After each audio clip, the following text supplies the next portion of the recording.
Tuan sekalian, saya tengah share ke grup-grup.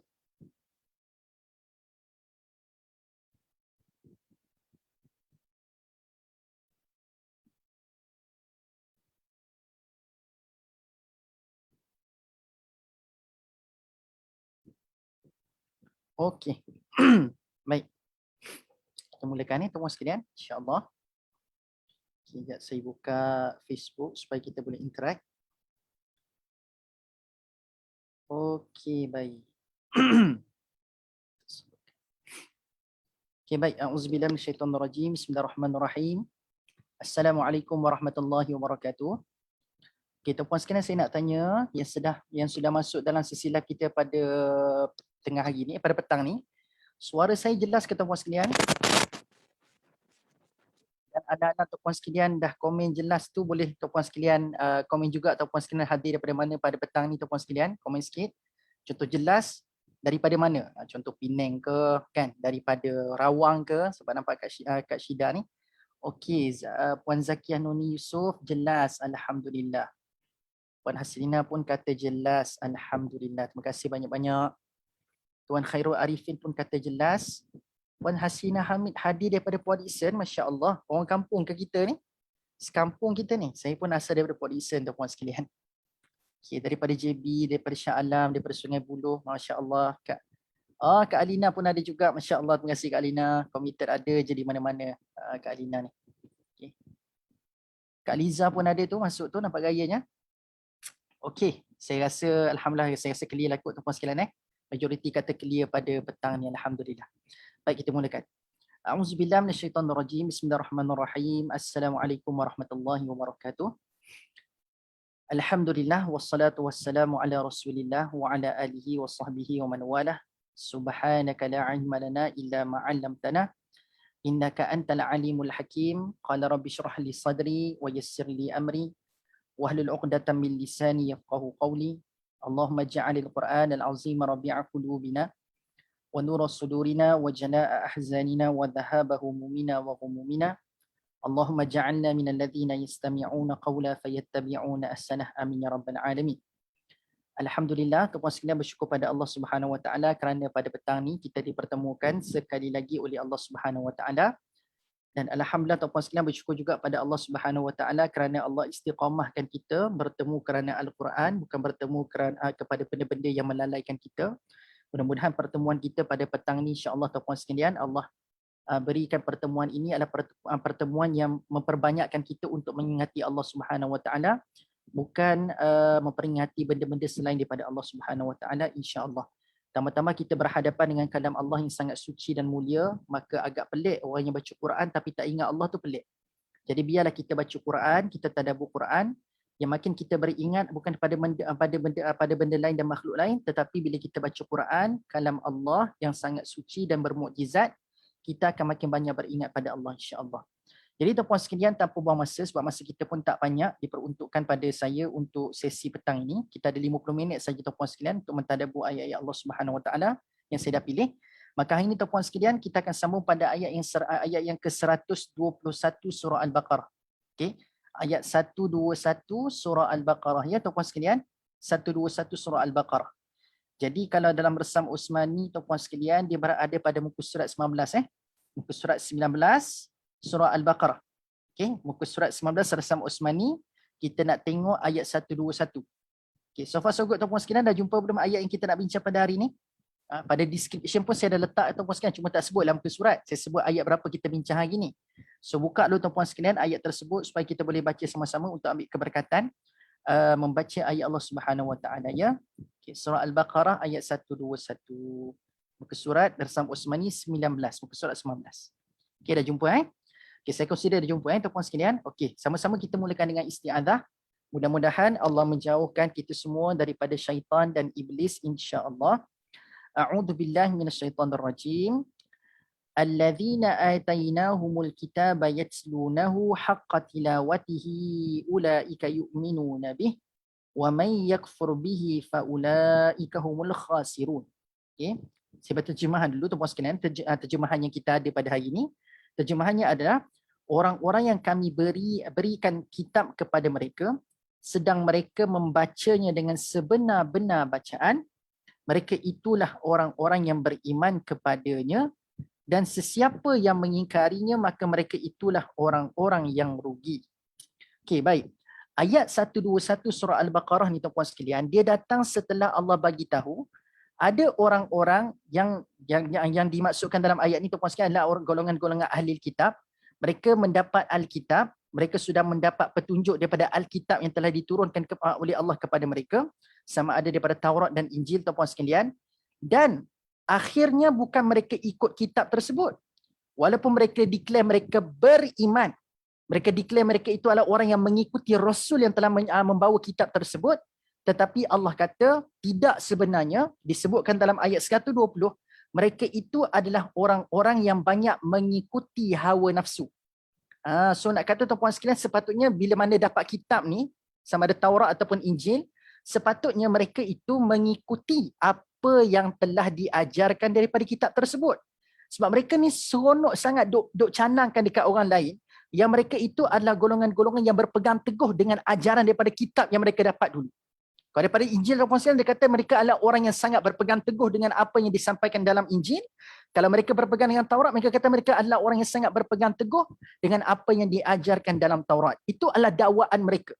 Tapi Allah Subhanahu Wa Taala menyebutkan dalam ayat sebelum ni, ayat 120, mereka itu adalah orang-orang yang mengikuti hawa nafsu mereka. Sebab tu Allah sebut dalam ayat 120, wala ini taba'ta ahwa'ahum. Ittaba'ta ahwa'ahum. Mereka ini mengikuti hawa nafsu. Sebab apa? Sebab kalau mereka beriman kepada Allah, mereka tak akan tolak Nabi Muhammad sallallahu alaihi wasallam. Kalau mereka beriman dengan apa yang disampaikan daripada kitab yang telah diturunkan kepada mereka, mereka tak akan tolak Nabi Muhammad sallallahu alaihi wasallam. Tapi ternyata mereka tolak Nabi Muhammad sallallahu alaihi wasallam sebagai utusan yang terakhir, sebagai rasul yang terakhir. Mereka tak percaya apa yang dibawa oleh Nabi Muhammad itu adalah benda yang betul. Maka tuan-tuan dan puan-puan sekalian, maka ayat 120 mencela orang-orang yang belajar kitab, kononnya ada knowledge, tapi akhirnya berkesudahan dengan mengikuti hawa nafsu. So hati-hati tuan-puan sekalian. Hari ni kita mungkin nampak orang yang macam, oh dia ni bagusnya pergi belajar sana sini. Tapi tuan-puan sekalian, kebagusan itu bakal ditentukan bila mana datang hasutan-hasutan, datang hasutan-hasutan yang menyebabkan kita ini condong kepada nafsu ataupun iman. Disitulah nak tengok sama ada kita ni benar-benar bagus ke tidak dalam menuntut ilmu. Sebab ilmu boleh bawa kita kepada dua keadaan. Maka dengan izin Allah, Allah kata kalau dengan ilmu tu sepatutnya boleh menambahkan petunjuk dan keimanan kita. Tapi tak dapat nafi, ada orang yang makin belajar, yang tambah tebal dalam diri dia, tuan-puan sekalian, bukan ilmu. Yang tambah tebal dalam diri dia adalah keegoan. Seperti mana orang-orang yang diberikan kitab, tapi ego tak nak terima ajaran Nabi Muhammad. Sedangkan apa yang dibawa oleh Nabi Muhammad sallallahu alaihi wasallam adalah sama saja dengan apa yang mereka baca daripada Taurat dan Injil. So nak kata yang mereka belajar, ada ilmu. Tetapi yang menebal dalam hatinya adalah keegoan. Yang ni kita nak minta jauh tu puan sekalian. So ego tu tebal sebab apa? Sebab turut hawa nafsu. Dia tak nak tunduk pada apa yang Allah datangkan, tapi dia nak seolah-olah macam Allah tunduk kepada dia. Dia bukan dia nak tunduk pada Allah, dia nak Allah tunduk pada dia. Dia bukan dia nak tunduk pada agama, dia nak agama tunduk pada dia. Yang tu kena hati-hati tu puan sekalian. Jadi itu ayat 120. Kita recap sikit je. Maka ayat 121 yang kita nak bincang pada hari ini tuan-puan sekalian adalah ayat yang berlawanan dengan ayat 120 sebelum. Kalau ayat 120 sebelum ni bercerita tentang orang yang ikut hawa nafsu, maka ayat 121 pula bercerita tentang pujian kepada orang-orang yang bila diberikan kitab kepada mereka, mereka membaca dengan bacaan yang sebenar. Okey, baik. Sebelum kita pergi lebih jauh, kita pergi secara harfiah. Kita bincang satu persatu kalimah yang ada kat dalam ayat 121 surah Al-Baqarah. Lalu dalam ayat 121 ni Allah memulakan dengan allazina atainahumul kitab. Iaitulah orang-orang yang telah diberikan kepada mereka Alkitab. Okey, orang-orang yang diberikan kepada mereka Alkitab. Baik. Tuan-puan sekalian, satu, bila ada allazina dekat depan ni, bila ayat 121 ni ada perkataan allazina permulaan ayat tersebut, maka kalimah allazina itu adalah isim mausul. Isim mausul, iaitu adalah satu kata nama yang menggambarkan ada hubung kait. So nak kata nak ayat 121 ni, walaupun nampak berbeza cara ataupun konteks penceritaan dalam ayat 121 ni dengan ayat 120, sebab ayat 120 tu nampak macam cerita pasal orang-orang yang ego, orang-orang yang ikut hawa nafsu. Tapi ayat 121 ni cerita pasal orang yang bagus, orang-orang yang beriman kepada Allah, membaca Alkitab dengan sebenar-benar bacaan. Walaupun bercerita pasal dua kelompok yang berbeza, tapi sebab ada allazina dalam ayat 121 ni, maka Allah nak bagi tahu tuan-puan sekalian, seolah-olah walaupun dua kelompok yang berbeza, tetapi kelompok ini masih lagi ada kaitan. Saya ulang, walaupun bercerita pasal dua kelompok yang berbeza, tapi sebab allazina je ada kat situ, maka dia masih lagi bercerita pasal benda itu berkaitan. Okay, benda itu berkaitan. Mana tak berkait tuan-puan sekalian? Sebab hakikatnya persamaan pada kedua-dua kelompok ini adalah mereka itu mendapat Alkitab. Nak katanya, kenapa dia berkaitan juga ayat 121 ni? Sebab Allah nak bagi tahu, orang yang dapat ganjaran ataupun dapat pujian seperti ayat 121 ni, mereka itu adalah orang-orang yang mendapat kitab yang sama dengan orang yang mengikuti hawa nafsu tu. Dia tidaklah kata tuan-puan sekalian, oh orang yang ikut hawa nafsu tu sebab dia dapat kitab yang lain. Orang yang beriman, orang yang membaca dengan sebenar-benar bacaan ni sebab dia dapat kitab yang lain. Dah. So allazina pada kalimah yang pertama dalam ayat 121 ni ada isim mausul dekat situ, menandakan kitab yang ada pada orang yang ikut hawa nafsu tu dengan kitab orang yang baca dengan sebenar-benar bacaan ni tuan-puan sekalian yang beriman kepada Allah ini adalah kitab yang sama, bukan kitab yang berbeza. Maksudnya pada satu kitab yang sama akan wujud dua kelompok ni tuan-puan sekalian. Jadi sebab itu Allah sebut allazina dekat depan tu.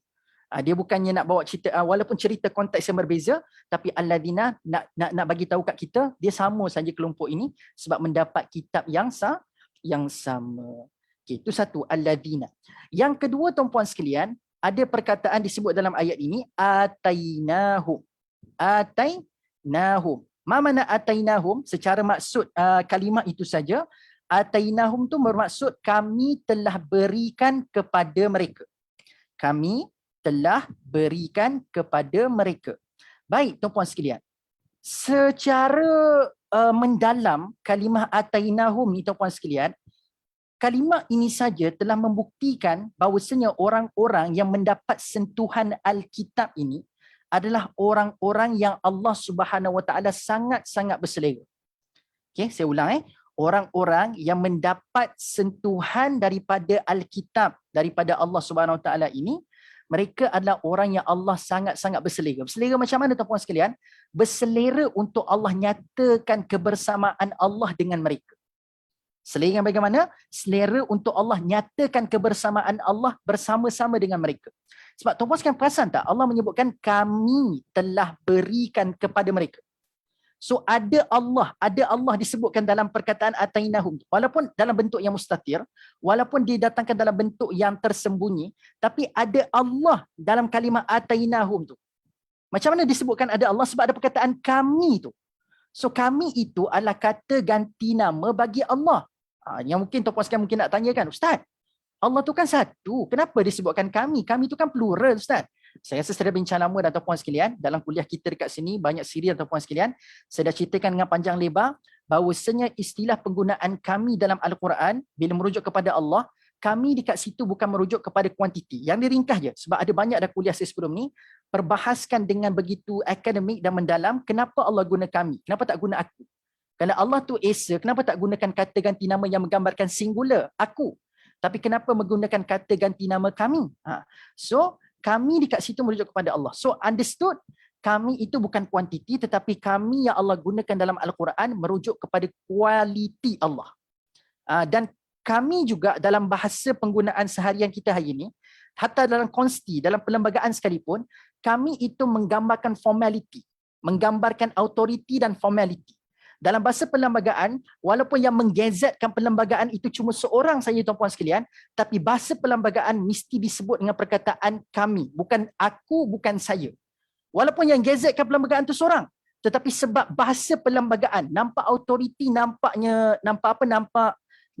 autoriti dan apa tadi saya sebut yang pertama tadi? Autoriti, ialah autoriti. Nampak autoriti dan formality tuan-puan sekalian, maka menggunakan perkataan kami. Formal dan authorize dengan formality tu puan sekalian. Itu adalah idea perkataan kami. So Allah meletakkan perkataan kami di situ. So nak kata tuan-puan sekalian, Allah sangat berselera nak bersama-sama dengan orang-orang yang mendapat Alkitab ni tuan-puan sekalian. Sangat berselera.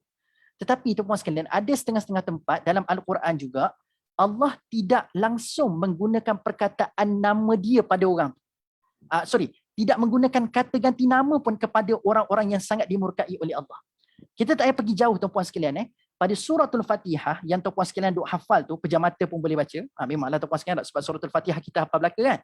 Okay, dalam suratul Fatihah, perasan tak? Bila Allah sebut ayat terakhir suratul Fatihah, bila Allah cerita pasal orang-orang yang mendapat petunjuk, berada dekat jalan yang betul, mendapat nikmat daripada Allah, Allah sebut siratal ladzina an'amta alaihim. Iaitulah jalan-jalan yang aku berikan nikmat kepada mereka. Nampak tak? Kan? Yang Allah berikan nikmat kepada mereka. Kan ada an'amta, iaitu jalan-jalan yang telah engkau berikan nikmat. Yang engkau berikan nikmat. So ada perkataan engkau. Sorry, bukan aku. Jalan yang engkau berikan nikmat. So kan ada kata ganti nama Allah dekat situ kan? Yang engkau berikan nikmat. Yang engkau berikan nikmat. So ada kata ganti nama Allah dekat situ. So nak kata tuan-puan sekalian, bila orang beriman, orang yang mendapat petunjuk, orang yang mendapat nikmat daripada Allah, Allah berselera untuk letakkan dirinya bersama-sama dengan orang tersebut. Tapi cuba tengok orang-orang yang dimarahi dan dimurkai dalam ayat ke-7 Fatihah. Tuan-puan perasan tak? Untuk orang yang mendapat nikmat, Allah sebut an'amta alaihim. Tapi golongan yang dimurkai dan disesatkan tuan-puan sekalian, Allah sebut ghairil maghdubi alaihim waladdallin. Kan? Allah sebut dalam keadaan macam mana tahu? Ghairil, kecuali siratal ladzina an'amta alaihim ghairil maghdubi alaihim waladdallin, iaitu jalan-jalan yang engkau berikan nikmat kepada mereka dan bukan jalan yang dimurkai dan bukan jalan yang disesatkan. Kalau tuan-puan sekalian baca ghairil maghdubi alaihim waladdallin tu, terjemahannya bukanlah yang engkau murkai dan yang engkau sesatkan. Dia tak ada perkataan engkau murkai, engkau sesatkan. Tak ada dalam ayat tu. Yang ada cumalah tuan-puan sekalian yang dimurkai dan yang disesatkan. Tuan-puan sekalian, saya minta maaf kalau tuan-puan sekalian rasa macam tak clear tu, terus voice out dekat ruangan komen tu. Sebab sekarang ni wayar saya punya headphone ni sangat sensitif. Kan terusik sikit boleh hilang suara tu. Hari tu duk bersiaran live di TV Al-Hijrah pun tuan-puan sekalian, suara hilang terus tuan-puan sekalian sebab dia terusik benda ni saja. So kalau tuan-puan sekalian tiba-tiba dengar suara saya tak ada tu, terus voice out supaya saya alert. Supaya saya takut tuan-puan sekalian memang tak dengar langsung apa saya cakap. Okay? Jadi tuan-puan sekalian sambung. So dalam ayat tadi, perasan tak? Untuk orang yang dapat nikmat, Allah kata yang engkau berikan nikmat kepada mereka. Tapi untuk golongan yang dimurkai dan yang disesatkan, Allah kata yang dimurkai, yang disesatkan. Tak ada pun engkau pada kedua-dua golongan yang dimurkai itu tuan-puan sekalian. Perasan tak? Jadi jelas dalam Quran Allah tahu bila nak letakkan dirinya bersama-sama dengan orang itu dan bila untuk Allah jauhkan, untuk Allah pisahkan diri Allah bersama-sama dengan orang itu. So jelas cara konsepnya bila orang-orang itu disayangi oleh Allah, contohnya seperti orang yang mendapat pedoman Alkitab, orang-orang yang mendapat petunjuk, orang-orang yang bersyukur dengan nikmat Allah berikan, maka Allah kata aku sudi dan berselera untuk meletakkan diriku bersama-sama dengan mereka. Tetapi untuk orang yang dimarahi, orang yang dimurkai, orang yang tidak baca Al-Quran dengan betul, orang yang tidak membacakan orang yang membaca kitab-kitab itu dengan ikut hawa nafsunya sendiri, maka untuk golongan ini Allah tidak meletakkan keseleraan Allah untuk meletakkan diri Allah bersama-sama dengan mereka. Jadi tuan-puan sekalian, Puan Zakian ni tidak ada tu apa benda? Tidak ada. Tidak ada suara ke? Kena clarify ni. Tidak ada. Tidak ada apa? Okey, saya harap dengar tidak ada tadi tu kot Tidak ada perkataan engkau kan? Semua kan? Saya rasa yang tu kot. So tuan-puan sekalian, sambung. Nampak tak? So bila atainahum dekat sini merujuk kepada tuan-puan sekalian satu keseleraan Allah. Gitu. Satu keseleraan Allah Subhanahu Wa Taala untuk menyatakan kebersamaan dengan orang-orang yang mendapat sentuhan Alkitab. Maka mudah-mudahan tuan-puan sekalian kita pada petang ini kita adalah orang-orang yang mendapat sentuhan daripada Allah melalui Alkitab dan juga orang-orang yang Allah berselera untuk bersama-sama dengan kita tuan-puan sekalian insya-Allah. Okey, mudah-mudahan atainahumul kitab. Okey, sambung. So orang-orang yang telah kami berikan kepada mereka Alkitab yatslunahu. Okey, perhatikan baik-baik. So Alkitab kita fahamlah merujuk kepada Alkitab yang telah diturunkan oleh Allah Subhanahu Wa Taala. So sama ada merujuk kepada kepada Taurat, Zabur, Injil lah. So tapi idea dalam ayat ni disebut orang Yahudi tuan-puan sekalian, maka kita fahamlah sama ada Taurat ataupun Injil sahaja. Maka disebutkan yatslunahu. So apa yang mereka kena buat, apa yang mereka buat sampai Allah berselera dan Allah sangat-sangat sayang pada mereka ni, yatslunahu haqqa tilawati. Mereka itu membaca Alkitab tersebut dengan sebenar-benar bacaan. Yang ni perhatikan baik-baik. Okay. Allah menyebutkan perkataan yatslunahu haqqa tilawati. Kita tuan-puan sekalian hari ni bila sebut pasal Quran je tuan-puan sekalian, kita duk terbayang tilawah Quran. Sebab dalam kepala kita tuan-puan sekalian bila sebut Quran ni kita kena baca. Dan terjemahan pun kita baca hari ni tuan-puan sekalian, yatslunahu ini merujuk kepada terjemahannya adalah membaca. Persoalan, adakah yang Allah demand kepada orang-orang yang Allah nak sayang ini, Allah kata kau kena baca je Quran tu. Baca. Adakah itu demand daripada Allah sampai Allah sangat sayang kepada hamba-hamba ini? Adakah Allah kata kalau orang yang boleh baca dengan bagus, dengan lunak, dengan sedap, itu adalah tanda Allah sayang pada mereka? Itu adalah salah satu punca sahaja yang Allah akan sayang kepada kita, yang akan menyebabkan Allah sayang kepada kita. Cuma bila Allah sebut perkataan yatslunahu haqqa tilawatih dalam ayat ini, dia kena bezakan tuan-puan sekalian dengan tasawwuf. At-tasawwuf. Kalau kita sekadar baca dengan mengalunkan dengan tajwid, makharijul huruf yang betul, dan juga kita mengalunkan dengan lunak, dengan tarannum, dengan qiraat yang sangat pelbagai, maka itu bukan dikira tapi itu dikira sebagai at-tasawwuf. Baca dalam sebutan at-tasawwuf. Okay, at-tasawwuf ni bagaimana? Allah tak ada pula buku yang terdekat. At-tasawwuf ni macam ni. Bila kita baca buku kan tuan-puan sekalian, lepas kita baca, antara benda yang kita tak sabar untuk nak buat dalam pembacaan buku adalah kita nak mengelak helaian yang seterusnya. Betul tak? Bila kita baca satu buku, antara keterujaan kita adalah kita nak membelik helaian yang seterusnya. Maka ada orang yang membaca semata-mata untuk nak menambahkan belekan helaian muka surat. Dalam bahasa lain tuan-puan sekalian, dia baca Quran tetapi yang dia target dalam kepala adalah, tak lama lagi nak Ramadan kan, kita akan jumpa banyak golongan sebegini. Yang dalam kepalanya adalah bila nak belik muka surat seterusnya. Bila nak belik muka surat seterusnya tuan-puan sekalian. What's next? Bila lagi? Dalam kepalanya adalah untuk nak belik. Sebab apa? Nak target satu hari tu juzuk, 2 juzuk untuk dibaca. Saya tak kata salah baca Quran banyak-banyak tuan-puan sekalian. Itu bagus sangat-sangat. Cuma, kalau itulah yang kita lakukan, itu bukan seperti mana yang Allah sebut golongan yang Allah sayang. Bila tanya kat diri kita tuan-puan sekalian, nak tak Allah sayang, nak tak Allah sudi bersama-sama dengan kita, berselera untuk bersama-sama dengan kita tuan-puan sekalian, maka jawab kita memang nak Allah SWT sentiasa berada bersama-sama dengan kita. Dan kita nak Allah sayang pada kita. Dan Allah dah bocorkan rahsia apakah tindakan yang bakal menyebabkan Allah sayang kat kita. Iaitu Allah kata yatslunahu haqqa tilawati.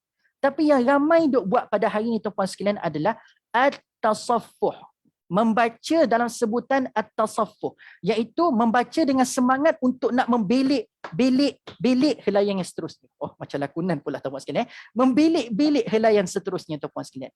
Itu adalah orang yang membaca sekadar nak fokus kepada kuantiti pembacaan, nak belik helaian. Tapi bagaimanakah tindakan yang Allah sayang? Iaitu yang kalau dia baca, Allah akan sayang dekat dia. Macam mana? Yatslunahu. Yatslunahu ni bagaimana tuan-puan sekalian? Yatslunahu ni dia terangkum beberapa lagi konsep yang perlu tuan-puan sekalian tunaikan untuk mencapai matlamat yatslunahu ni. Yatslunahu ni dia mesti datang bersama-sama dengan pembacaan itu. Yang pertama adalah kefahaman, yang kedua adalah ikut. Saya ulang. Yatslunahu ada 2 falsafah yang mesti dia kena patuh. Ada 2 konsep yang mesti dia kena patuh untuk mencapai level tilawah. Yang pertama adalah dia kena baca. Dengan bacaan macam mana? Dia kena faham apa yang dia baca. Yang kedua adalah dia akan membuahkan untuk dia ikut apa yang dibaca. Sebab itu perkataan tilawat antara makna lainnya adalah mengikuti. Talawat bermaksud adalah mengikuti. So mestilah pembacaan orang-orang yang membaca Al-Quran, dia tidak boleh sekadar baca untuk perbetulkan dia punya bacaan saja. Tetapi dia kena membaca dalam keadaan dia kena ada semangat untuk nak follow apa yang dia baca. Gitu. Boleh faham tak? Itulah maksudnya tilawah. That's why, tuan-tuan sekalian perasan tak, ada berlaku some revolution pada majlis tilawah Al-Quran di Malaysia pada hari ini. Kalau dulu tuan-tuan sekalian, majlis tilawah Al-Quran 100% judging dia, penghakimannya adalah daripada nak tengok orang tu baca dengan tajwid, fasahah, makhraj dia betul ke tak betul. Kan? So di situlah tengok lagu dia, suara dia, dia punya saut dia macam mana itu semua dia akan nilai daripada fizikal saja. Kelunakan dalam memperdengarkan bacaan Al-Quran. Tapi sekarang tuan-tuan sekalian perasan tak? Pada setiap majlis tilawah Quran, dia akan ada soalan apa yang dia faham daripada apa yang dia baca. Hatta bukan sekadar tuan-tuan sekalian, bukan sekadar tilawah saja ada ujian untuk kefahaman. Ada juga pada golongan-golongan yang menghafal Quran, ada majlis hafazan Al-Quran pun sekarang kat Malaysia memang ada babak mereka akan dipersoalkan apa yang kamu faham daripada apa yang kamu baca itu tadi. Dan lagi menarik tuan-puan sekalian, kita tengok antara yang figura yang sangat champion lah, dan antara ada ustaz yang sangat ditunggu dalam majlis tilawah Quran ni adalah Ustaz Hariri kan. Ustaz Hariri tersedak kot saya sebut nama dia hari ni kan. Ustaz Hariri tuan-puan sekalian, lepas habis orang memperdengarkan ayat suci Al-Quran tu, dia akan akhiri untuk pergi ke next contestant, dia akan datangkan tadabbur pada ayat itu tuan-puan sekalian. Nak katanya itulah makna tilawah. Dia tidak boleh sekadar berakhir dengan kelunakan memperdengarkan bacaan semata-mata. Dia bukan sekadar berakhir untuk kita banyak membilik helaian muka surat semata-mata. Tapi mesti berakhir dengan kefahaman, lalu akan mewujudkan semangat untuk ikut apa yang kita faham. Itulah tilawah. Sebab itulah dalam ayat 121 Al-Baqarah ini, antara demand Allah yang Allah nak kita buat untuk Allah sayang kita dalam sebuah pembacaan adalah apa yang kamu baca ni, kau ikut tak? Sebab ada orang yang baca Quran, dia faham apa yang dia baca tapi dia tak ikut. Siapa tu? Golongan ayat 120 tadi tu. Dia baca tapi dia tak ikut pun apa yang dia baca. Dalam kitab itu jelas lagi nyata telah disebutkan bahawasanya akan muncul Rasul akhir zaman dan kamu kena beriman kepada mereka, kepada dia. Tetapi kenapa Rasul tu muncul, kamu tak ikut apa yang telah kamu baca sebelum ni? Jelas sekali kamu membaca bukan haqqa tilawati. Kamu tidak melakukan yatslunahu haqqa tilawati. So nak kata tuan-puan sekalian, itulah yang dimaknakan dengan sebutan yatslunah ataupun talla yatslu tilawatan. Ustaz, adakah sama makna tilawah dengan ayat warattilil Quran tartila? Okey, part ni Puan Haslina, dia lebih kepada makna tartil. Tartil ni makna lain. Tartil makna lain. Dan saya rasa untuk isu ni, saya rasa Ustaz saya duduk follow juga. Ustaz ni Ustaz baru juga dekat Tafakuh Fiddin Baqi Al-Wa. Belit-belit lidah nak sebut. Ustaz Nazar kan? Ustaz Nazar. Soalan ni, minta Ustaz Nazar jelaskan. Bagi saya Ustaz Nazar mesti akan ada ample of time. Sebab saya tengok dia punya topik membincangkan isu-isu teknikal Al-Quran. Cuba tanya dia. Ustaz, apa beza di antara tadarus, tartil? Sebab kita nak masuk Ramadan tak lama lagi. Cuba tanya Ustaz. Ke Ustaz dah cerita dah pasal benda ni? Tadarus, tartil, tilawah, apa benda Ustaz beza-beza dia? Cuba tanya Ustaz Nazar. Ustaz Nazar insya-Allah boleh jawab soalan ni. Sebab nak bincang sekarang panjang perbahasan dia. Why not Ustaz Nazar yang memang topik khusus tu, cuba minta Ustaz Nazar jelaskan. Boleh Puan Haslina? Saya rasa Ustaz Nazar baru je lepas kuliah dia. Bulan depan lah kot insya-Allah. Okay. Jadi tuan-puan sekalian, boleh Puan Haslina? Saya rasa begitu. Kita bagi, bukan bagi, saya serahkan kepada Ustaz Nazar yang lebih alim daripada saya insya-Allah. Okey, baik. Jadi tuan-puan sekalian, kembali pada ayat 121 tadi, maka ayat 121 tuan-puan sekalian, Allah SWT bagi tahu lepas dia boleh baca dengan sebenar-benar bacaan. Okey, tuan-puan sekalian tak dapat nafi juga. Ada setengah-setengah para mufassir yang membawa idea yatslunahu haqqa tilawati ini merujuk kepada pembacaan Al-Quran dengan bacaan yang betul. Which mean dengan makhraj, dengan tajwid yang betul. Memang ada ulama tafsir yang bawa kepada kefahaman itu. Tapi ada dan sebilangan para mufassirun juga membawa kepada tidak cukup sekadar membaca dengan tajwid dan makhraj saja. Dia kena lebih daripada itu memahami, dan yang paling penting tuan-puan sekalian, idea untuk tilawah ni adalah dia berakhir dengan kita ikut benda itu. Sebab ada dah banyak keadaan orang tu tak ikut pun Quran yang dia baca tu. Dia tak ikut pun bacaan Alkitab yang mereka baca tu. Dia tak berakhir dengan itu. So akhirnya mesti kena membuahkan ikutan kepada apa yang dia baca. Itulah yang dikatakan haqqa tilawati. Okay, haqqa tilawati. Dan Allah kata, once mereka boleh baca, mereka boleh faham dan mereka boleh ikut apa yang mereka baca daripada kitab itu tadi, maka Allah pun kata ulaika, mereka lah yu'minu nabi. orang-orang yang beriman kepadanya. So kalau tuan-puan sekalian hari ini tertanya-tanya pada rukun iman tuan-puan sekalian kan, Ustaz, rukun iman kita kan ada kena percaya kepada Alkitab, percaya kepada Al-Quran kan? Apa makna iman kepada Alkitab? Kita ada iman kepada Allah, iman kepada malaikat, iman pada kitab, iman pada Rasul kan? Jadi tuan-puan sekalian, apa makna iman? Iman pada Allah, kita dah pernah, kita pun tahu maksudnya macam mana. Iman kepada malaikat pun kita tahu maksudnya macam mana. Tapi mungkin kita tertanya-tanya soalan, iman kepada kitab ni macam mana? Percaya, beriman kepada kitab kan? Apa maknanya?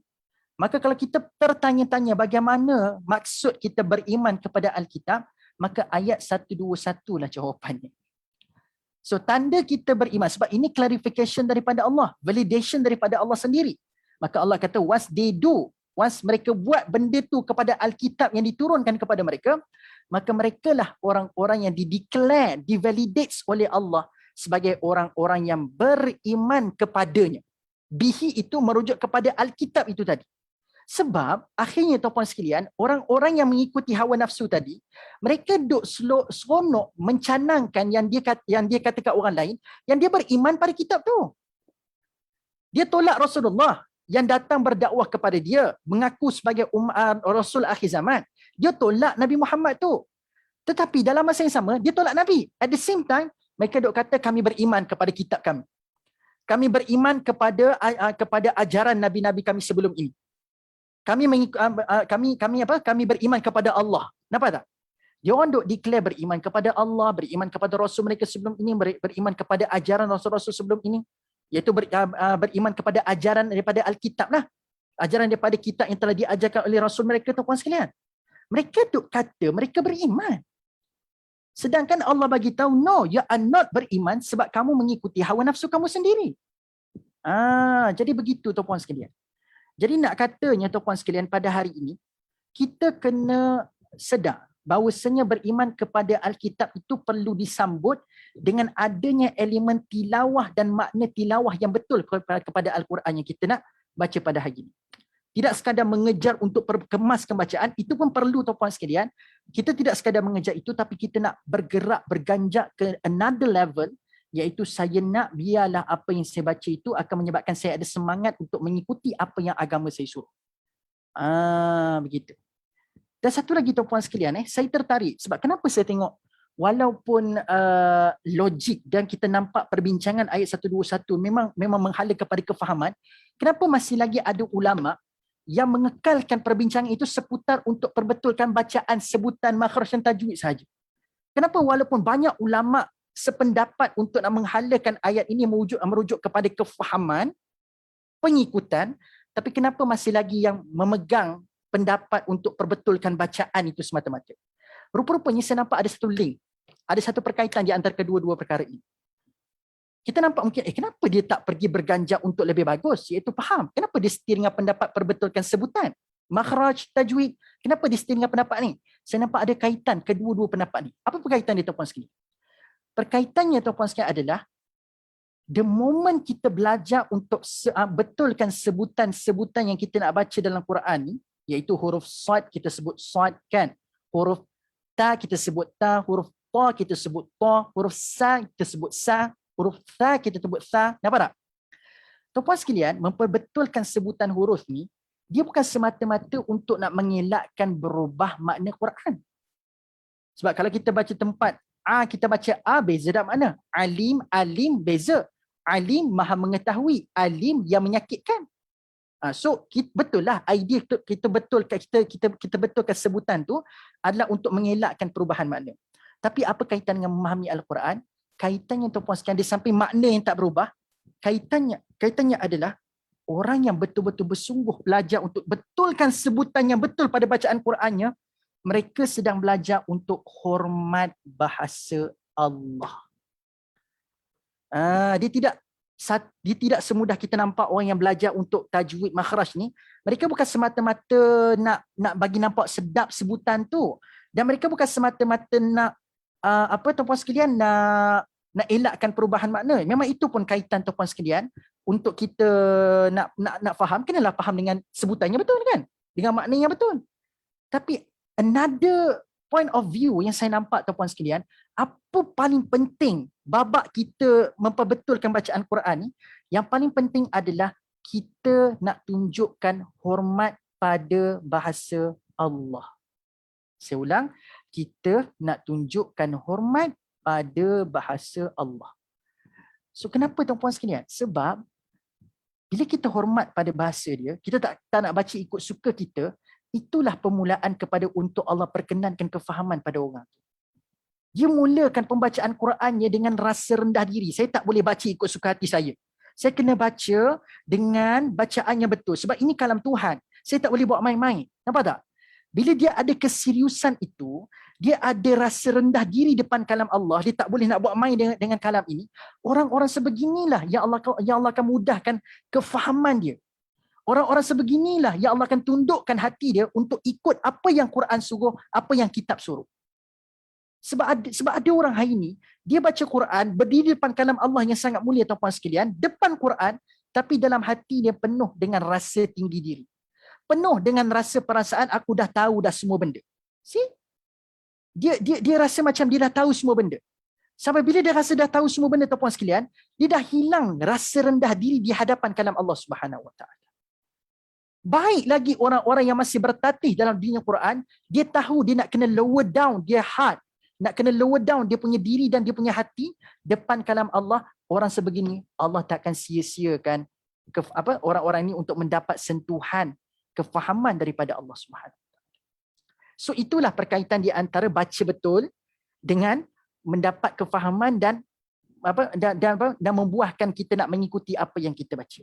Sebab dia dimulakan dengan rasa rendah diri depan kalam Allah Subhanahu Wa Taala.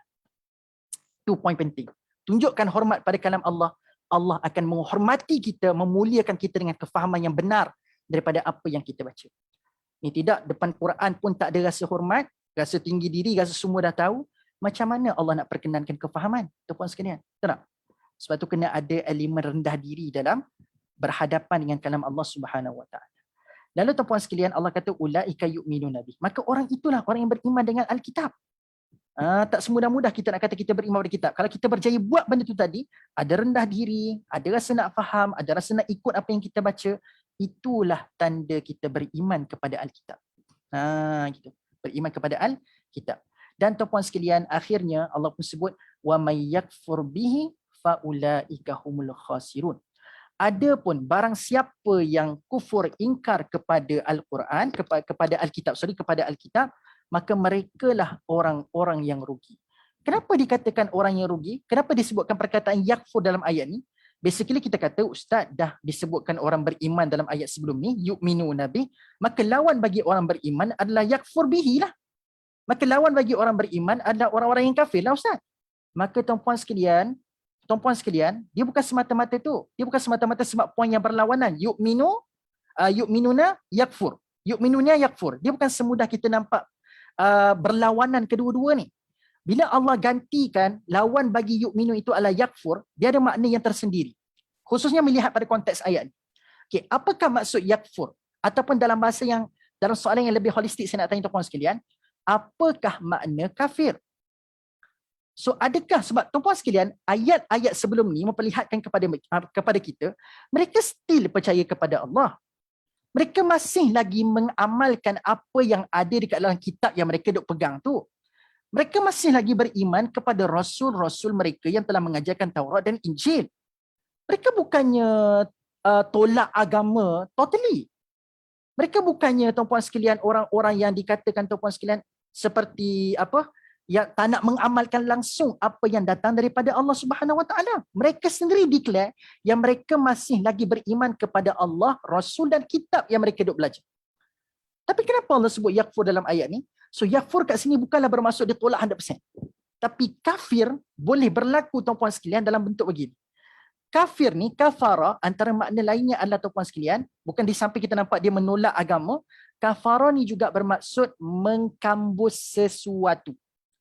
Kafara bermaksud mengkambus sesuatu. Ibaratnya tuan-puan sekalian, kalau kita seorang petani, kita cangkul tu tuan-puan sekalian. Lalu bila kita letakkan biji benih tu, letakkan biji benih yang kita nak tanam tu, letak biji benih, lalu the moment kita kambuskan balik biji benih tu dengan tanah, itulah kafara. So in Arabic, kafara itu secara linguistiknya, secara bahasanya bermaksud mengkambus sesuatu. Mengkambus sesuatu. Sebab itu juga petani dalam bahasa Arab juga di samping al-fallah, petani juga dalam bahasa Arab disebut juga dalam sebutan al-kuffar. Sudah Ustaz. Kita dah biasa dengar hari ni tuan-puan sekalian, kafara ni, kuffar ni orang kafir. Tetapi tuan-puan sekalian, dalam Al-Quran juga, bila Allah sebut kuffar, kuffar tu bukan bermaksud orang yang kafir. Bukan orang yang tak beriman kepada Allah. Tapi dalam surah Al-Hadid ayat ke-20 ataupun ayat 21, antara dua tu tuan-puan sekalian. Ya Allah cerita pasal i'lamu annamal hayatad dunya. Yang Allah sebut tentang kehidupan dunia tu. La'ibun wa lahwun wa zinah wa tafakhur bainakum wa takatsur fil amwali wal aulad. Cerita pasal ayat tu.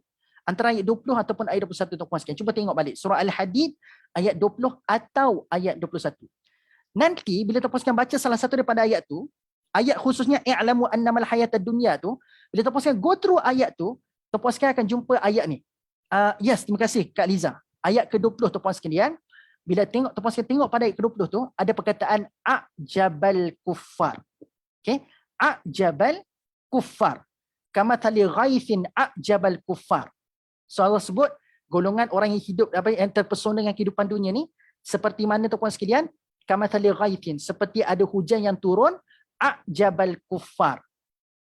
Menakjubkan kufar. So dalam ayat tu bukan Allah kata a'jabal kuffar di situ bermaksud menakjubkan orang-orang kafir. Tapi kufar dalam ayat itu merujuk kepada menakjubkan para petani. A'jabal kuffar bermaksud menakjubkan para petani. Jadi tuan-tuan dan puan-puan sekalian, kafara itu memang sinonim dengan seorang petani. Mencangkul, mengkambus sesuatu. Itulah maksud kafara tuan-puan sekalian. Sebab tu jangan duk pelik tuan-puan sekalian. Bukan kafir ni orang yang tak beriman langsung. Tidak. Ada juga maksud seorang petani yang sedang mengkambus sesuatu. Jadi, kenapa dalam ayat 121 saat Allah memuji orang-orang yang yatslunahu haqqa tilawatih, kenapa tiba-tiba Allah letakkan wa may yakfur? Sebab apa yang mereka buat tuan-puan sekalian sampai mereka jadi orang yang rugi? Sebab tuan-puan sekalian, apa yang mereka buat adalah mereka tahu the truth. Ini poin saya nak sampaikan dengan perkataan kafara. They know the truth. Mereka tahu dalam kitab itu memang ada dakwaan dan ajaran bahawasanya wujud Rasul akhir zaman dan kita semua kena ikut Rasul tu nanti. Diorang tahu that facts. They know that facts. Tetapi tuan-puan sekalian, apa yang mereka buat adalah seolah-olah mereka mengambil kebenaran yang ada dalam kitab mereka itu, diorang letakkan dalam tanah, mereka kambuskan kebenaran itu. Faham tak? Sebab kafarah kan maksudnya mengkambus sesuatu. Dan tuan-puan sekalian, hanya petani yang tahu di manakah lokasi dia tanam biji benih dia tu tadi. Kan? Kalau dia tanya tuan-puan sekalian, cuba tuan-puan sekalian teka, mana saya tanam biji benih itu tadi? Yang paling tahu di manakah lokasi biji benih ditanam adalah orang yang mengkambus tanah tu. Kalau orang yang tak kambus tanah tu tuan-puan sekalian, dia tak tahu manakah lokasi tu. So tuan-puan sekalian, jelas nak dikatakan tuan-puan sekalian, dalam ayat ini, kenapa Allah kata wa may yakfur? Sebab apa yang dilakukan oleh orang-orang yang tak bertanggungjawab itu adalah mereka tahu benda yang fakta yang benar, tapi mereka ambil fakta tu, mereka masukkan dalam tanah, tapi bukanlah maksudnya mereka buat tu. Ini simbolik saja. Seolah-olah mereka masukkan ke dalam tanah dan kambus kebenaran tu sampai sudah tidak terlihat lagi. So mereka menjadi orang-orang yang kafir sebab apa? Mereka betul Kak Liza, saya nak sebut Kak Halina. Betul, saya nak sebut benda ni sebenarnya. Iaitulah mereka menjadi orang kafir disebabkan mereka adalah orang-orang yang menutup kebenaran itu. Dan dia bukan sekadar tutupkan kebenaran tu sampai orang tutup kebenaran saja. Tapi semangat mereka adalah dia nak tutup kebenaran tu sampai orang lain tak nampak kebenaran tu lagi dah. Dalam bahasa lain, dia nak vanish. That's the point. Dia nak vanishkan kebenaran. Sebab itu mereka disebut sebagai orang yang kafir dalam ayat. Dan Allah kata, the moment mereka menyembunyikan kebenaran, mereka nak vanishkan kebenaran tu tuan-puan sekalian, mereka disebut oleh Allah ulaika humul khasirun. Mereka adalah orang yang rugi. Nampak? Mereka adalah orang yang sangat rugi. Sebab apa? Kenapa rugi? Sebab sepatutnya kalau mereka membiarkan kebenaran itu tersebar dan mereka beriman dengan kebenaran itu, mereka akan mendapat kemuliaan yang sangat hebat di sisi Allah Subhanahu Wa Taala. Tapi apa yang mereka lakukan tuan-puan sekalian adalah mereka menyembunyikan benda itu. Sepatutnya mereka memperolehi keuntungan, tapi disebabkan hawa nafsu mereka, mereka kabur sampai nampak menyembunyikan itu lebih menguntungkan mereka. Lalu tuan-puan sekalian, mereka sendiri terlupa bahawasanya yang menentukan keuntungan adalah Allah. So once mereka sembunyikan, sebenarnya mereka menyembunyikan keuntungan mereka sendiri. Sebab itulah Allah kata mereka itu adalah orang-orang yang rugi. Rugi sangat. Patutnya mereka boleh mendapat kemuliaan, tuan-puan sekalian. Mereka boleh mendapat kemuliaan lah mereka saya, tuan-puan sekalian, boleh mendapat kemuliaan. Tapi by the end mereka adalah orang yang rugi, kata Allah. So rugi, tuan-puan sekalian, bukan semata-mata kita buat pelaburan tapi pelaburan kita tak mendatangkan hasil. Bukan semata-mata kita berniaga tapi tak dapat keuntungan. Bukan itu je cara kita nak rugi, tuan-puan sekalian. Kerugian adalah bila kita tahu some truth, satu kebenaran, tapi kita locate untuk berkongsi dan kita tak nak sebarkan kebenaran itu sampai orang lain pun dapat manfaat yang sama daripada kebenaran yang kita dapat itu tadi. Sebab itulah, tuan-puan sekalian, dalam suratul Asri, perasan tak? Ini sebenarnya menceritakan pasal suratul Asri. Cuma suratul Asr adalah versi pendek kepada kefahaman ayat 121. Kan Allah kata dalam suratul Asri, wal asr innal insana lafi khusr. Sesungguhnya manusia itu benar-benar dalam kerugian. Kan perkataan khusr disebutkan dalam ayat tu, benar-benar dalam kerugian. Tapi siapakah yang mendapat pengecualian daripada Allah untuk tak rugi? Kata Allah, illal ladzina amanu wa amilus salihat wa tawasaw bil haqqi wa tawasaw bis sabr. Ada 4 benda yang kalau dilakukan mereka tak akan rugi, tuan-puan sekalian. Di saat Allah kata semua manusia lafi khusrin, benar-benar dalam kerugian, tapi orang yang buat 4 perkara ni maka dia tak akan rugi. Apakah dia? Amanu wa amilus salihat, beriman dan beramal saleh, dan tak cukup dengan tu, wa tawasaw bil haqqi, iaitu mereka berpesan-pesan dengan kebenaran. See? Kan Allah kata, tuan-puan sekalian, mereka berpesan-pesan dengan kebenaran tu. Apa yang mereka sembunyikan, tuan-puan sekalian, sampai mereka kata, sampai digelar oleh Allah mereka itu kafir dan mereka rugi, iaitu mereka menyembunyikan kebenaran. So orang yang tak sembunyikan kebenaran, mereka sampaikan pesan kebenaran, mereka lah orang yang sedang menuju kepada keuntungan, mereka tak akan rugi. Wa tawasaw bil haqqi. Dan akhir sekali Allah sebut apa? Memang betul lah bila kita nak menyampaikan kebenaran ni, kadang-kadang orang akan tolak. Orang tak nak terima apa yang kita sampaikan sebab benda tu betul. Sebab tak semua benda betul, walaupun benda tu betul, orang-orang akan jadi betul untuk nak ikut benda yang betul. Boleh faham tak? Pening dah. Nak ulang sekali lagi pun tak tahulah jadi tak jadi. Okay? Kadang-kadang benda yang kita sampaikan tu benda betul, kadang-kadang benda betul pun, orang-orang tak boleh jadi orang yang betul untuk nak ikut benda yang betul. Boleh faham tak? Kadang-kadang orang hilang kewarasan untuk nak ikut benda yang betul. Dia jadi tak betul untuk nak ikut benda yang betul. Okay? Sebab itulah, tuan-puan sekalian, the moment ada orang yang tak betul, yang tak nak ikut benda betul ni, tuan-puan sekalian, maka keadaan itu memang sentiasa akan berlaku dalam dakwah kita ajak orang kepada kebenaran. Maka sebab itulah pesan terakhir, wa tawasaw bis sabr, iaitu berpesan-pesanlah dengan kesabaran. So yang berbaki selepas kita menyampaikan dengan jelas kebenaran tersebut, yang berbaki adalah kesabaran kita je, tuan-puan sekalian, untuk terus konsisten ajak orang lagi dan lagi kepada kebenaran tersebut. Nampak? So tuan-puan sekalian, betul lah kata Allah, once mereka menyembunyikan kebenaran itu, walaupun mereka declare mereka beriman dan beramal soleh. Betul tak betul, tuan-puan sekalian? Kan dia orang kata mereka beriman kepada Allah dan Rasul. Walaupun mereka declare amanu wa amilus salihat, kami dah beriman, kami dah beramal soleh, tapi mereka still rugi sebab mereka tak buat watawasaw bil haqqi watawasaw bis sabr. Sebab mereka adalah orang yang kafir, mengkambus ataupun menyembunyikan kebenaran itu supaya tak terlihat oleh orang lain. Maka rugi ya. Rugilah. So tuan-puan sekalian, Puan Haslina tanya, Ustaz, boleh ke menyembunyikan kebenaran demi keselamatan nyawa? Macam mana tu menyembunyikan kebenaran demi keselamatan nyawa? Kalau Puan Haslina boleh bagi contoh? Sebab kalau kita nak bahas secara konsep, tuan-puan sekalian, saya pun tak tahu macam mana. Sebab dia mungkin dalam sudut fiqh, tuan-puan sekalian, dia akan ada perbahasan secara spesifik. Keadaan-keadaan yang bagaimana yang membolehkan kita tidak bercerita kebenaran. Kalau Puan Haslina sempat, boleh contoh, datangkan contoh. Apa yang dimaksudkan menyembunyikan kebenaran demi keselamatan nyawa tu? Okey. Sambil-sambil tuan-puan sekalian saya teruskan sikit lagi So tuan-puan sekalian, okey, kalau puan Haslinan sempat detailkan sikit. Saya tak tahu contoh bagaimana yang dimaksudkan oleh puan Haslinan. Okey, jadi sambung. So bila Allah sebut ayat 121 ni tuan-puan sekalian nak mengelakkan kita daripada orang yang rugi, maka tuan-puan sekalian, idenya adalah kena ada semangat untuk menyampaikan apa yang kita sudah tahu, ianya adalah benda yang benar. Di ibarat macam ni tuan-puan sekalian, kebenaran itu adalah ibarat seperti antidot. Bahasa biologinya kita sebut sebagai kebenaran itu adalah seperti antidot.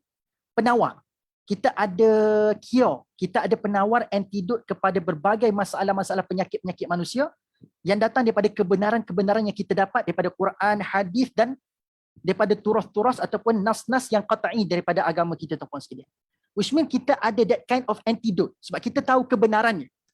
Tuan-puan sekalian, just imagine, kita tahu that antidote ada. Dan kita tahu kebenaran itu dan kita tahu antidote. Tapi tuan-puan sekalian, kita tak nak bagi tahu dekat orang lain. So tuan-puan sekalian saya nak tanya, dahlah orang sedang berpenyakit. Kat sekeliling kita tuan-puan sekalian, orang semua beragama dengan akal yang sakit. So saya nak sebut benda itu sebenarnya. Orang beragama tapi beragama dengan akal yang sakit. Tapi dengan kebenaran yang tuan-puan sekalian ada pada hari ini, yang kita dok belajar daripada ilmu-ilmu yang sahih pada hari ini, kebenaran itu adalah antidot kepada masalah penyakit-penyakit dalam agama yang dihadapi oleh orang yang beragama pada hari ini. Jadi apa yang kita lakukan, rugi tak kita? Soalannya adalah rugi tak kita kalau kita sembunyikan antidot tu daripada orang-orang yang ada masalah yang sama seperti kita. Kita ni beruntung sebab we are being cured. Kita telah disembuhkan dengan antidot yang kita dapat tu tadi. Tapi kita sembunyikan antidot tu. Kita sembunyikan kebenaran tu tuan-puan sekalian. Rugi tak kita sebenarnya? Rugi. Sebab apa? Sebab tuan-puan sekalian, once kita dah sembuh, tapi dekat sekeliling kita masih lagi beragama dengan akal yang sakit tuan-puan sekalian, agak-agak orang-orang lain tu boleh hasut tak kita sampai kita ni akan terjebak sekali lagi dalam kancah yang sama. Kita pernah beragama dengan akal yang sakit tapi kita diselamatkan dengan kebenaran. Tapi kita sembunyikan. Kita tak nak bagi orang lain tahu. Kononnya kata apa? Okeylah aku seorang dah sembuh. Biarlah orang lain tak sembuh. Aku dah sembuh dah sekarang. Dengan idea sebegitu sebenarnya kita sedang menjebakkan diri kita kepada kerugian.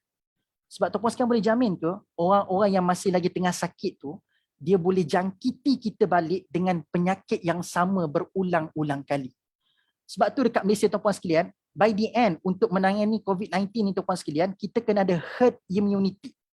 Meskipun ada seorang tu dah ambil pencegahan, tak nak sebutkan tu, sensitif sekarang ni, kan? Dah ambil pencegahan tuan-puan sekalian, maka tuan-puan sekalian, walaupun dah ambil seorang, dia tak boleh. Dia kena ada herd immunity. Kena ada satu perlindungan yang berkelompok. Supaya apa? Supaya tidak ada kemungkinan orang yang telah mendapat imuniti itu terjangkit dengan orang-orang terdekat daripada dia. Faham tak faham? So sebenarnya kalau dia duk fokus, aku seorang dah okey dah ni, tak apa, yang lain tak dapat pun tak apa. Sebenarnya dia rugi sebab apa? Dia sedang mendedahkan diri dia untuk masih lagi digoda dengan penyakit-penyakit yang pernah dia kena sebelum dia tadi. Faham tak? So by the end, the concept is still the same dalam agama. Kita nak menyampaikan kebenaran bukan semata-mata nak tunjukkan kita ni bajet bagus. Tidak. Kita nak menyampaikan kebenaran supaya apa? Supaya kita pun terjaga sebenarnya. Herd immunity. Terjaga daripada, tuan-puan sekalian, terjaga daripada pihak musuh punya kerja buat. Musuh kita siapa tuan-puan sekalian? Musuh kita adalah syaitan dan iblis. Nak buat kerja lawan syaitan dan iblis tuan-puan sekalian, tak boleh buat seorang-seorang. Dia kena buat secara berjemaah tuan-puan sekalian. Kita kena ada satu support system kat sekeliling kita tuan-puan sekalian, kan? Sebab tu tuan-puan sekalian nak memerangi syaitan dan iblis ni, kadang-kadang tak boleh nak kuat seorang-seorang. Sebab kadang-kadang seorang-seorang tuan-puan sekalian kita tergadai. Kita terkorban tuan-puan sekalian. So bila ada ramai orang, dia akan ada support system sikit untuk kita nak berperang dengan syaitan ni tuan-puan sekalian dan iblis ni, insya-Allah. So boleh So elakkan diri menjadi orang-orang yang rugi. Okey. So tuan-puan sekalian, sebab itulah kata Allah dalam ayat seterusnya, yang ni kita kena bincang pada kuliah akan datang. Sebab tu ayat seterusnya dalam ayat 122 Allah sebut ya bani Israil dzkuru ni'mati allati an'amtu alaikum. So nampak tak? Mereka ni tuan-puan sekalian menyembunyikan kebenaran sebab kononnya akan dapat keuntungan. Akan dapat benda-benda yang lebih baik sebab mereka dapat sembunyikan benda tu. Tapi ternyata tuan-puan sekalian Allah suruh mereka ingat balik. Satu, Allah kata mereka rugi. Lalu Allah kata, wahai Bani Israel, udhkuru ni'mati allati an'amtu alaikum. Allah suruh mereka ingat balik nikmat-nikmat yang pernah Allah berikan kepada mereka. Sebenarnya tuan-puan sekalian So itu adalah gambaran tentang ayat 122, teaser untuk kuliah akan datang. Kenapa ayat 122 tiba-tiba menyeru orang Bani Israel khususnya, tapi sebenarnya kepada kita tuan-tuan sekalian, kenapa tiba-tiba ada seruan untuk kita ingat nikmat yang pernah Allah berikan kepada kita? Jadi tuan-tuan sekalian, apa kaitannya? Yang tu kita tunggu pada kuliah akan datang, insya-Allah. Masa pun dah tamat tuan-tuan sekalian, wallahu a'lam bissawab. Saya minta maaf pada pihak penganjur terlebih 6 minit. Mudah-mudahan tuan-puan sekalian ada manfaat. Okey, dalam 4 puan Sina dah detailkan ni. Saya bacakan sikit supaya saya dapat idea. Kalau sempat kita jawab pada kuliah akan datang ya puan Sina. Kalau sempat Contohnya macam yang terjadi di Thailand, India, Rohingya. Orang Islam ditindas apabila mengamalkan Islam. Boleh kesembunyikan kebenaran keislaman demi keselamatan? Okey, saya boleh jawab sekarang puan Sina. Sebab soalan puan Sina ni dia ada pedoman daripada Quran, ada jawapan daripada Quran yang Allah sebut tentang perkara ni. Iaitu Allah sebut dalam surah Yasin, surah Al-Mulk pun ada Allah sebut tentang perkara ini. Allahumma salli ala Muhammad, macam ayat dia tuan-puan sekalian. Ya fabashiruhu bi'adzab, fabashiruhu, bukan fabashiruhu tu, jap. Saya buka surah Yasin jap. Terlupa kepala ayat lah tuan-puan sekalian. Jap saya cari. Surah Yasin ayat yang ni, ayat ke-11. Ayat ke-11. Kan Allah sebut, a'udzubillahi minasyaitonir rajim, innama tunziru man ittaba'a dzikra wa khasyiyar rahmana bil ghaib fabashshirhu bimaghfiratin wa ajrin karim. So bila Puan Haslina tanya, boleh tak kita sembunyikan kebenaran, sebab kalau kita tunjukkan kita mengamalkan Islam, kita akan terkorban nyawa. So boleh tak kita beramal, kita menganuti agama dalam keadaan diam-diam? Istilah ini disebut oleh Allah, yu'minuna bil ghaib. Sorry, bukan yu'minuna bil ghaib. Wa khasyiyar rahmana bil ghaib. Mereka takutkan Allah tapi dalam keadaan ghaib. Mereka tidak kelihatan. Maksudnya mereka menyembunyikan ketakutan dan keimanan mereka di hadapan orang lain. So orang lain tak nampak tapi Allah tahu dia tu takut pada Allah. So Allah kata untuk orang macam mana? Adakah Allah kata, oh, kamu bersalah, kamu tak jantan. Apa kes ni? Dah beriman kepada Allah tapi takut pada makhluk? Sebab tuan-tuan sekalian, kita kena admit, setiap orang perjalanan spiritualnya berbeza-beza. Ada orang bila masuk Islam terus jaharkan, saya dah masuk Islam, siapa nak halang saya? Halanglah. Seperti mana Abu Bakar As-Siddiq tuan-tuan sekalian. Umar Al-Khattab. Umar Al-Khattab tuan-tuan sekalian, the moment dia masuk Islam, siap cabar lagi. Siapa yang nak halang aku hijrah, silakan.